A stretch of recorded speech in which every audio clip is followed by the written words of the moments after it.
Hello children, ग्रामीण महिला विद्यापीठ की ऑनलाइन क्लासेस GMB एकलव्य में आपका स्वागत है। आज मैं आपको क्लास 12 इंग्लिश कंपलसरी की बुक रेनबो का lesson number 6 on reading in relation to literature पढ़ाने जा रही हूँ। यह एक निबंध है जिसे लिखा है लफ्काडियो हीरन ने। इन्होंने इस निबंध में पठन पाठन की अवधारणा, उसका अर्थ, उसकी प्रक्रिया, उसके लक्ष्य को परिभाषित किया है। लफ्काडियो हीरन एक अंतरराष्ट्रीय ख्याति प्राप्त लेखक थे और वह जापान के बारे में अपने लेखन के लिए सर्वाधिक प्रसिद्ध है, जाने जाते हैं। आइए अब हम इस लेसन को पढ़ते हैं। Very few persons know how to read. वे कहते हैं कि बहुत कम लोग हैं, वेरी फ्यू पर्सन, बहुत कम लोग हैं जो सही अर्थों में जानते हैं कि किस तरह से पढ़ना चाहिए। Considerable experience with literature is needed before taste and discrimination can possibly be acquired. Considerable experience, considerable मतलब एक large amount में जो है, पर्याप्त, अत्यधिक एक experience आपको पता होना चाहिए, experience होना चाहिए कि आप literature ना साहित्य को पढ़ने के लिए, एक हमें साहित्य को पढ़ने के लिए और उसका टेस्ट, उसमें रुचि जागृत करने के लिए या डिस्क्रिमिनेशन, भेद करने के लिए, क्या अच्छा है क्या बुरा है, इन सब चीजों के लिए, उसको समझने के लिए पहले हमें काफी एक्सपीरियंस होना चाहिए इस बारे में कि हम किस तरह से उसको डिस्क्रिमिनेट कर सके, कौन सा साहित्य अच्छा है, कौन सा खराब है, या साहित्य के प्रति रुचि जागृत करने के लिए। Without these it is almost impossible to learn how to read. Without these मतलब विदाउट कंसिडरेबल एक्सपीरियंस, बिना एक्सपीरियंस के लिए it is almost impossible, almost मतलब करीब करीब इम्पॉसिबल है कि हम किस तरह से उसको पढ़ें।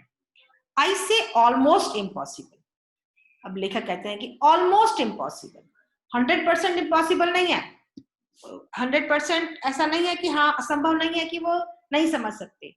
Since there are some rare men who through a kind of inherited literary instinct are able to read very well even before reaching the age of 25 years. अब लेखक कहते हैं कि बिल्कुल ही असंभव है ऐसा नहीं है, क्योंकि there are some rare men, कुछ लोग हैं, rare मतलब कुछ विरले ही लोग हैं जिन्हें through a kind of inherited literary, विरासत में प्राप्त है उनको, literary instinct, साहित्यिक सहज बोध, अपना इंस्टिंक्ट हुआ आपका नेचुरल पावर जो है, नेचुरल पावर होती है बहुत कम लोगों में कि वो पढ़ लेते हैं। कब? Well even before reaching the age of 25 years, 25 years की 25 साल की उम्र होने से पहले पहले ही वह उसको पढ़ना सीख जाते हैं। कौन है ये लोग? जिनको एक विरासत में एक साहित्यिक सहज बोध पता है। But these are great exceptions, पर ये क्या है, ये लोग बहुत अपवाद हैं। एक्सेप्शन मतलब अपवाद। And I am speaking of the average. लेखक कहते हैं कि मैं एक एवरेज लोगों के बारे में बात कर रहा हूं, सबके बारे में बात नहीं कर रहा हूं। For to read the character of the letters of the text does not mean reading in the true sense. वो कह रहे हैं कि यदि हम एक लेटर को, हम स्पेलिंग्स को, हम एक शब्द को, उसके अक्षर को, रीड द करेक्टर मतलब शब्दों को, अक्षरों को यदि हम पढ़ लेते हैं, उसको हम ट्रू सेंस, सही अर्थों में उसको रीडिंग नहीं कहते हैं।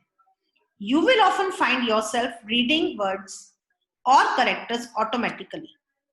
तो कहते हैं आपने कई बार अपने आप को देखा होगा कि आप शब्दों को ऑटोमेटिकली फटाफट से पढ़ लेते हैं, करेक्टर्स को पढ़ लेते हैं। Even pronouncing them quite correctly, और यहाँ तक कि आप उसका उच्चारण जो है, प्रोनाउंसिंग उच्चारण करना, उच्चारण भी जो है आप उसका सही कर रहे हैं। While your minds are occupied with totally different subjects, पर अब क्या है, आपका जो माइंड है वह जो है, मस्तिष्क पूरी तरह से किसी दूसरे ही सब्जेक्ट, किसी दूसरी ही चीज की तरफ ऑक्यूपाई हो रखा है, मतलब उसी तरह से व्यस्त है। These mechanism of reading becomes altogether automatic at an early period of life and can be performed irrespective of attention. अब दिस मैकेनिज्म ऑफ रीडिंग, जो पढ़ने की जो प्रक्रिया है, मैकेनिज्म प्रक्रिया, जो पढ़ने की प्रक्रिया है, यह ऑटोमेटिक हमको बहुत अर्ली पीरियड ऑफ लाइफ, मतलब जो बचपन जो होता है उस समय हम ऑटोमेटिकली इसको सीख जाते हैं, पढ़ लेते हैं, and can be perform irrespective attention, और हम उसको संचालित कर लेते हैं। परफॉर्म करना, संचालित कर लेना। इररिस्पेक्टिव ऑफ अटेंशन मतलब उसको ध्यान दिए बगैर, अटेंशन का ध्यान दिए बगैर भी हम इसको पढ़ सकते हैं। Neither can I call it reading to extract the narrative portion of a text from the rest simply for one's personal amusement, or in the other word, to read a book for the story. अब लेखक कहते हैं कि neither can I tell, ना तो मैं से ये कह सकता हूं कि it reading to extract the narrative portion, जो लिखा हुआ है उस पोर्शन को आपने पढ़ लिया, तो मैं उसे ना तो पढ़ाई कह सकता हूं, और from the rest simple of one's personal amusement, जो आप एक अपने पर्सनल अम्यूजमेंट के लिए, अपने पर्सनल रुचि के लिए, अपने आप की रुचि के लिए आप उसको पढ़ते हैं, अपने मनोरंजन, अम्यूजमेंट होता है मनोरंजन, और in other words to read a book for the story, या और इस बुक को एक या तो अपने मनोरंजन के लिए पढ़ते हैं या एक स्टोरी, कहानी के लिए हम उसको पढ़ते हैं। अर्थात वो कहते हैं कि व्यक्तिगत मनोरंजन के लिए हम किसी चीज को पढ़ने को, उसको निकाल लेना, या दूसरे शब्दों में हम किसी पुस्तक, कहानी के लिए पढ़ने को मैं पढ़ना नहीं कहता, लेखक कहते हैं। Yet most of the reading that is done in the world is done in exactly this way. अब वो आगे कहते हैं कि परंतु जो दुनिया में, वर्ल्ड में, दुनिया में जो रीडिंग होती है वो ज्यादातर इसी तरह की ही होती है। Thousands and thousands of books are bought every year, every month, I might even say every day, by people who do not read at all.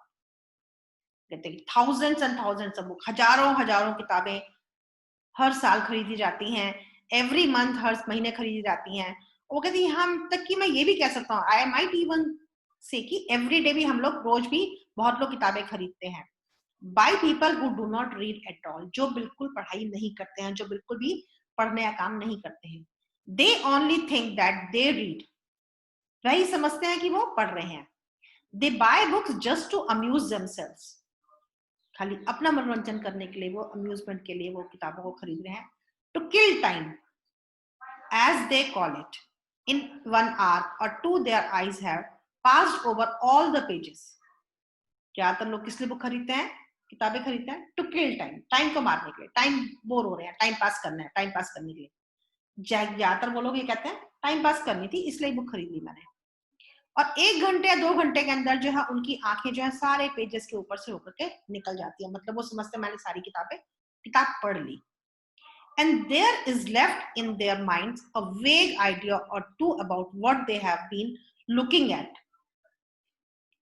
and this they really believe is reading.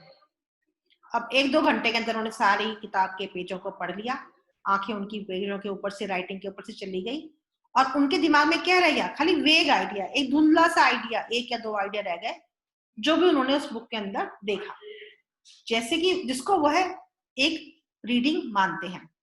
Nothing is more common than to be asked, have you read such a book? कह रहे हैं more common, इससे ज्यादातर हम क्या पूछते हैं, तो अच्छा आपने किताब पढ़ ली क्या, आपने ऐसी कोई बुक पढ़ी है क्या? और टू हियर somebody say, या हम कई लोगों को कहते सुनते हैं, I have read such book and such a book. हाँ, ये ऐसी किताब तो मैंने पढ़ी हुई है, तो मैंने पढ़ी हुई है। But these persons do not speak seriously. पर यह लोग जो हैं वह सीरियसली नहीं पढ़ते हैं, जिसको हम सही मायनों में रीडिंग कहते हैं। सीरियसली मतलब सही अर्थों में जो बुक का पढ़ना होता है वह वो लोग नहीं करते हैं। Out of 1,000 persons who say I have read this or I have read that, there is not one, perhaps, who is able to express any opinion worth hearing about what he has been reading. अब वो कहते हैं कि जो लोग कहते हैं I have read, हाँ ये किताब मैंने पढ़ी है, हाँ वैसी किताब तो मैंने पढ़ी हुई है, पर उनमें से कोई भी व्यक्ति ऐसा नहीं है जो ये कह सके, जो अपनी ओपिनियन, अपनी राय उस किताब के बारे में बना सके या उस आर्टिकल के बारे में बना सके, जिसको आप सही में कहें कि उन्होंने पढ़ के बनाया है। Many a time I hear students say that they have read certain books, but if I ask them some questions regarding the book, I find that they are not able to make any answer.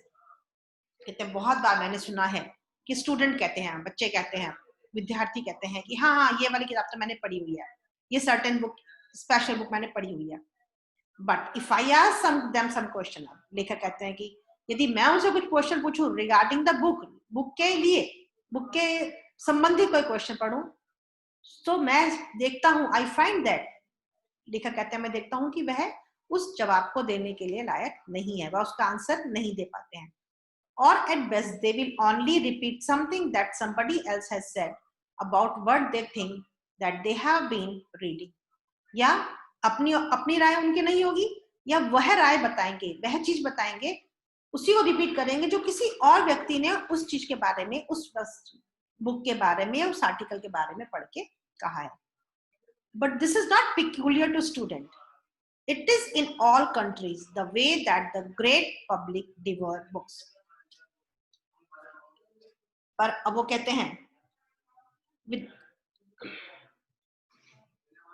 ऐसा केवल विद्यार्थियों के साथ नहीं है, कह रहे हैं this is not peculiar to student, एक विद्यार्थियों के साथ ऐसी बात नहीं है. It is in all countries of the way that the great books public devour. पर हर देश के अधिकांश जो जनता है, अधिकांश जो लोग हैं, वह इसी तरीके से बुक को पढ़ते हैं, इसी तरीके से उसको समझते हैं. I would say that the difference between the great critics and the common person is chiefly that the great critic knows how to read and that the common person does not. अब वो कहते हैं कि मैं ये कहना चाहूंगा कि जो क्रिटिक कौन है, जो महान समालोचक हैं, जो किसी बुक के पढ़ के उसके अच्छी बुराई बता सकते हैं, और कॉमन मैन जो हम लोग हैं, हम जो पढ़ते हैं, उनमें मुख्य रूप अंतर ये होता है कि जो ग्रेट क्रिटिक्स हैं, महान समालोचक हैं, वह जानते हैं कि हाउ टू रीड, कैसे पढ़ा जाता है, और कॉमन पर्सन को नहीं पता होता किस तरह पढ़ा जाता है. No man is really able to read a book who is not able to express an original opinion regarding the content of a book. लेकर कहते हैं कि कोई भी आदमी को हम ये नहीं कह सकते कि उसको बुक पढ़ना आता है. कब? जब तक उसकी अपना एक ओरिजिनल ओपिनियन, अपनी एक राय नहीं बनती है, उसकी मौलिक राय, ओरिजिनल मतलब जो मौलिक राय है, उसकी अपनी राय है किसी बुक के बारे में, कंटेंट जो उसका, जो उसने विषय वस्तु पढ़ी है, जो चीज उसने बुक में पढ़ी है, उसके बारे में अपनी ओरिजिनल राय नहीं बता सकता है, तो ऐसे व्यक्ति को मैं ये नहीं बोलूंगा कि वह बुक, उसको किताब पढ़नी आती है, बुक पढ़नी आती है. No doubt that you will think that this statement of the case confuses reading with study. अब वो कहते हैं कि no doubt, कोई संदेह नहीं है कि आप सोचेंगे कि जो बुक के संबंध में पढ़ना और रीडिंग एंड स्टडी, पढ़ना और उसको अध्ययन करना, कि इसके बीच में यदि मैं आपको कहूंगा रीडिंग और पढ़ने में, तो आप कंफ्यूज होंगे स्टेटमेंट से कि क्या डिफरेंस है, दोनों में एक ही चीज है. यू माइट से, आप कह सकते हैं, when we read history or philosophy or science, then we do read very thoroughly, studying all the meanings and bearing of the text. अब वो कहते हैं कि हम जब इतिहास या दर्शन शास्त्र पढ़ते हैं, हिस्ट्री पढ़ते हैं, या फिलॉसफी मतलब दर्शन शास्त्र पढ़ते हैं, या हम साइंस विज्ञान पढ़ते हैं, तो हम विषय को पूरे शब्दों, पूरे वी डू रीड थॉरली मतलब उसके सारे शब्दों को, सारे चीजों को हम ढंग से पढ़ते हैं. Studying all the meaning and bearing the text, जो भी टेक्स्ट के अंदर, जो भी पाठ के अंदर मीनिंग्स हैं, शब्द हैं, सबको पढ़ते हैं.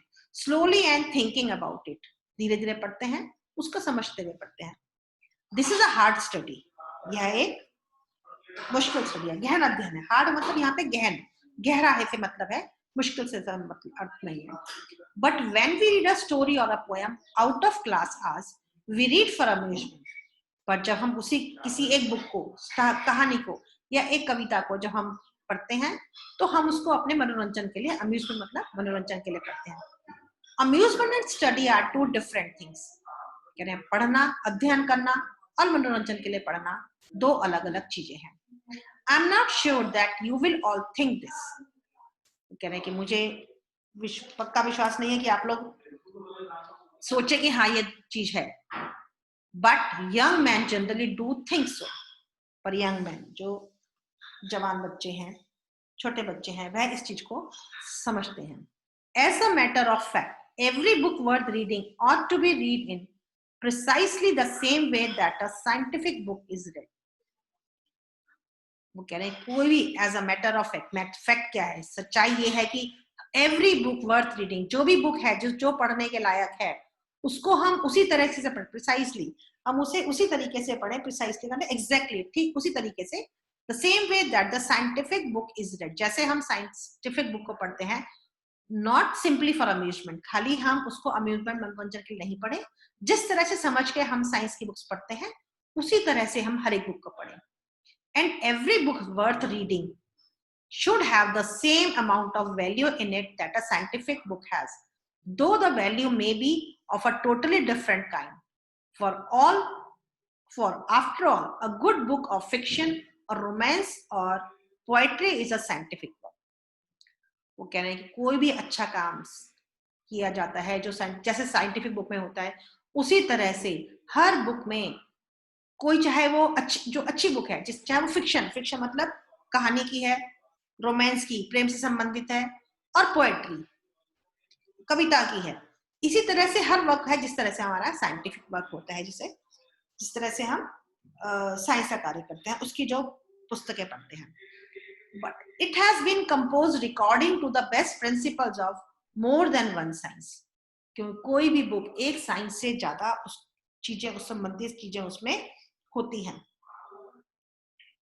जैसे वैज्ञानिक कृति होती है, वैज्ञानिक की बुक्स बनी होती है, उसी तरीके से हर एक रचना, हर एक चीज बनी होती है. But specially according to the principle of great science of life, the knowledge of the human nature.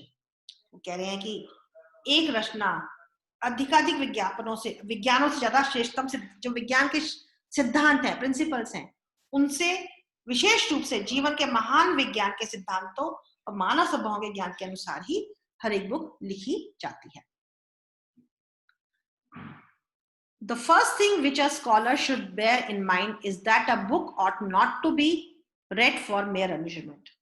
अब वो कहते हैं पहली बात तो स्कॉलर्स, विद्यार्थी जो भी पढ़ने वाले हैं, उन्हें दिमाग में ये बात रखनी चाहिए कि जो भी बुक है, कोई भी पुस्तक केवल एक मनोरंजन के लिए नहीं पढ़ी जानी चाहिए. Half educated person read for amusement and are not to be blamed for it. जो हाफ एजुकेटेड पर्सन मतलब अर्ध शिक्षित जो व्यक्ति है वह केवल मनोरंजन के लिए पढ़ते हैं, और पर हम उसको उसके लिए दोषी नहीं मान सकते, ब्लेम करना दोषी नहीं मान सकते. They are incapable of appreciating the deeper qualities that belong to a really great literature. वह कहते हैं कि जो श्रेष्ठ साहित्य है उसके गंभीर गुणों को पहचानने में वह असमर्थ होते हैं.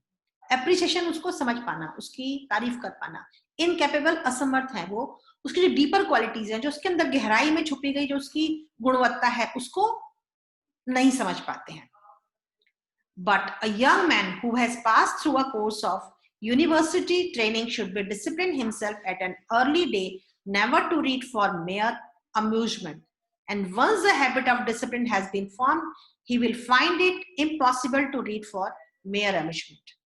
अब वो कहते हैं कि किसी श्रेष्ठ साहित्य से गंभीर गुणों को पहचानने में असमर्थ होते हैं. बट अ यंग मैन, ऐसा युवक जिसने यूनिवर्सिटी में, विश्वविद्यालय में पढ़ाई करी है, who has passed through a course of university, जिसने यूनिवर्सिटी की पढ़ाई करी है, विश्वविद्यालय में पढ़ाई परीक्षण किया है पूरा, वह शुड बी डिसिप्लिन हिमसेल्फ, अपने आप को उसने एक पूरे डिसिप्लिन में डालना, अनुशासित करना है. एक अर्ली डेज, शुरू में ही वो अपने आप को अनुशासित कर लेता है कि never to read for mere amusement, केवल मनोरंजन के लिए पढ़ना नहीं है. And once the habit of discipline has been form, एक बार आपकी अनुशासन तरीके से पढ़ने की आदत पड़ जाती है, तो he will find it impossible to read for mere amusement. तब वह इम्पॉसिबल समझेगा इस चीज को, वह बिल्कुल असमर्थ होगा कि बुक को केवल, किसी पुस्तक को केवल अम्यूजमेंट के लिए, मेयर मतलब ओनली फॉर अम्यूजमेंट, मनोरंजन के लिए पढ़ना नहीं समझेगा. वह उसको सही अर्थों में उसके अर्थ को समझेगा. He will then impatiently throw down any book from which he cannot obtain intellectual food, any book which does not make an appeal to the higher emotions or to his intellectual. वो कहता है कि he will impossible, अब वह ऐसी पुस्तक जिससे बौद्धिक प्रेरणा की प्राप्ति नहीं होती है, he will then impatiently throw out loud, ऐसी बुक, और इम्पेशेंटली मतलब बिना अधीरता के साथ, बिना पेशेंट के, बिना धीरज रखे हुए वह उस बुक को फेंक देगा। क्यों? कौन सी बुक? जिससे वह ही कैनॉट ऑब्टेन इंटेलेक्चुअल फूड, जिसको इंटेलेक्चुअल फूड का यहाँ पे मतलब है कि ऐसी पुस्तक जिससे आपको बौद्धिक ज्ञान मिले, बौद्धिक ज्ञान, बौद्धिक फूड, खाना, बौद्धिक ज्ञान मिले, ऐसी बुक को वो नहीं पढ़ना चाहेगा। which does not make any an appeal to the higher emotions and to his intellect, जो उसकी बौद्धिक क्षमता को प्रभावित नहीं कर पाएगा। any book which does not make an appeal to the higher emotion to his intellect, उसके अपने ज्ञान को वह आगे अपील नहीं दे पाएगा। but on the other hand, the habit of reading for amusement becomes with thousands of people exactly the same kind of habit as wine drinking or opium smoking. It is like a narcotic, something that helps to pass the time. अब on the other hand, दूसरी तरफ क्या होगी वो habit जो उसकी आदत बन गई है, हैबिट ऑफ रीडिंग, किताब पढ़ने की उसकी आदत, फॉर अम्यूजमेंट, जो उसकी आदत पड़ गई है मनोरंजन के लिए किताब पढ़ने की, वह उसी तरह से हो जाएगी। कैसे? थाउजेंड्स ऑफ पीपल, जैसे हजारों लोग पढ़ते हैं, किस लिए? Exactly the same kind of habit, जिस तरह से आदत पड़ जाती है किसकी? वाइन ड्रिंकिंग, शराब पीने वालों की, या ओपियम स्मोकिंग, ओपियम हुआ अपना नशे की चीज के लिए ओपियम यूज करते हैं हम, अफीम वगैरह खाने की, जिस तरह से अफीम खाने वाले या शराब पीने वालों की या नार्कोटिक्स जो नशे की चीजों से विष वाली चीजों को लेने के आदी हो जाते हैं, इसी तरह से वह उसको किताब को पढ़ेगा। Something that helps to pass the time, जो केवल उनको टाइम पास करने के में सहायता देगी। Something that keeps up the perpetual conditions of dreaming, something that eventually results in destroying all capacity of thoughts, giving exercise only to the surface part of the mind and leaving a deeper springs of feeling and higher faculties of perception employed. अब क्या होगा? ऐसी कोई भी चीज जो समय गुजारने के लिए जो मदद करती है, वह एक स्वप्न को, ड्रीमिंग अपने सपने को सतत बनाए रखती है। eventually results in, उससे रिजल्ट क्या हो जाएगा उसका? destroying all capacity of thought, जो उसके विचार हैं, अपने विचारों को पूरी तरह से वो डिस्ट्रॉय कर देगा, उसकी कैपेसिटी, उसकी क्षमता, जो किसी के बारे में पढ़ करके अपनी ओपिनियन बनाना, समझना, वह उसकी क्षमता को खत्म कर देगा। Giving exercise only to surface part of the mind, केवल वह एक्सरसाइज देगा, किसको देगा? सरफेस पार्ट ऑफ माइंड, दिमाग के ऊपरी सतह को वो केवल अभ्यास देगा। लीविंग द डीपर स्प्रिंग, जो अपनी जो भावनाएं हैं, जो भावनाओं के गहरे स्रोत हैं, जो ज्ञान है, फीलिंग्स है, हायर फैकल्टी, ज्ञान के उच्च स्तरीय जो शक्तियां हैं, उन सबको वह बेकार छोड़ देती है।